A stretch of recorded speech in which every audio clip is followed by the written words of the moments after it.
Between January and July of this year, the Consumer Product Safety Commission announced 8 separate recalls of pull-string teething toys. 8 brand names, 8 sets of refund instructions. Read the descriptions side by side, and you're reading about one object, an off-white disc, a ball in the middle, 6 silicone strings threaded through it. This is not a list of 8 recalls. It is about why one defect keeps arriving under a new name, which is something no single notice can tell you. A word on what we counted. The Commission's records carry a product type field that is empty in more than 9 of 10 entries, so there is no clean category to filter on, and we search the text instead. Teething toys are recalled in most years of the past decade. Pacifier holders, infant teethers, other choking risks, a 2017 activity toy with brittle tubing. None of those are this defect. Recalls describing a pull-string teething toy number exactly 8, all in 2026. This is the detail that changed how we read the whole set. The Yetonamr recall in January lists model number 688-59 on the packaging. The AiTuiTui recall, 1 week later, lists the same number. So does the Tiyol recall in May. 3 brand names with no visible connection, 3 separate announcements, 3 separate companies handling refunds, 1 identical model number on all 3 boxes. These are not 3 companies independently arriving at the same mistake. Read the physical descriptions in date order, and you can watch the product mutate. January, off-white disc, a red or blue ball, 6 strings, 3 free spinning rings, soft push buttons. June, still an off-white disc, but a gray ball and 7 buttons. Late July, a pink disc, a pink ball, 5 strings. One version has a bug-shaped center ball, another is shaped like an airplane. Colors change, button counts change, names change. The feature surviving intact is the one the standard prohibits. All 8 cite the same rule, the mandatory federal standard for toys. Nearly all describe the same failure against it.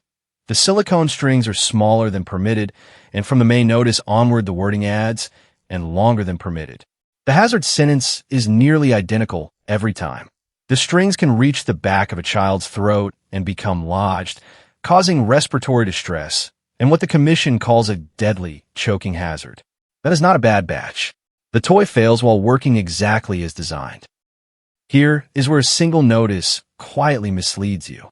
Yetonamr, the first recall, covers about 6,800 units, and the Commission is aware of 32 choking incidents.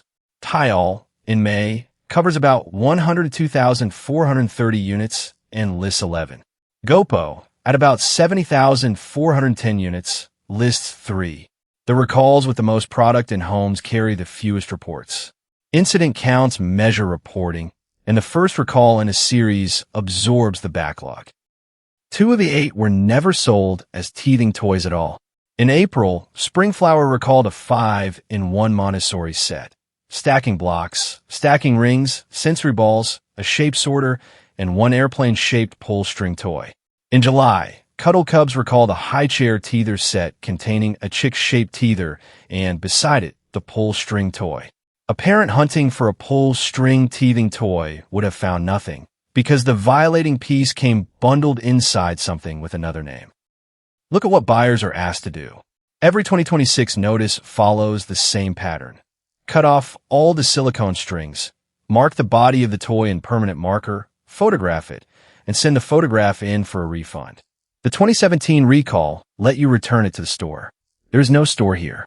A photograph of a destroyed toy is the returns counter, and in 6 of the 8 recalls the brand on the toy and the company that owes you money are different names.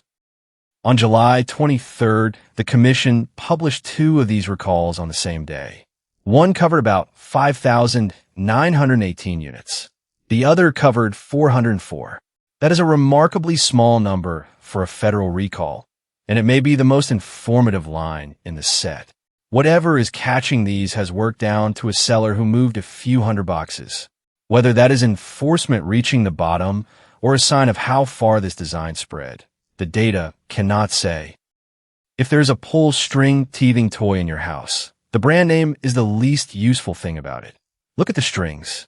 If a silicone strand is thin enough and long enough to reach the back of a small mouth, All 8 notices say the same thing about it. Check bundled sets too. The Montessori box, the high chair set. Insert a recall database by the shape of the product, not only the brand, because the brand is the part that changes.